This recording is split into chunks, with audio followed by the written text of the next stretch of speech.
பணம்தான் உலகம் என நினைக்கும் சிலரிடம் சொல்லுங்கள், பூமியை தவிர வேறெங்கும் பணம் செல்லுபடி ஆகாது என்று.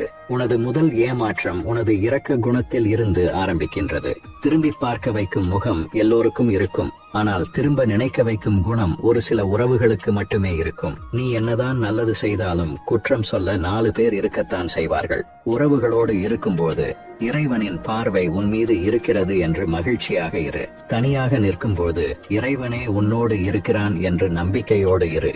உங்களின் தேவைக்காகவோ பொழுதுபோக்கிற்காகவோ பிறரின் உண்மை அன்பிலும் அவர்களின் உணர்விலும் விளையாடாதீர்கள். போலி உறவுகள் வதந்திகளை நம்புவார்கள். உண்மையான உறவுகள் உன்னை மட்டும் நம்புவார்கள். பழகிய உறவுகளிடம் வார்த்தைகளை விடும் முன் அவர்களுடன் வாழ்ந்த சிறந்த நாட்களையும் சற்று எண்ணி பாருங்கள். நிச்சயம் கவலை வரும். அப்படியானவர்களை கைவிட்டு விடாதீர்கள். சில வேளைகளில் நம் கூட இருக்கும் உறவுகள் விஷமாகவும் அல்லது வேஷமாகவும் இருப்பதை உணர்த்தி விடுகின்றார்கள். உணர்வுகளை புரிந்து கொள்ளாத உறவுகளிடம் எவ்வளவுதான்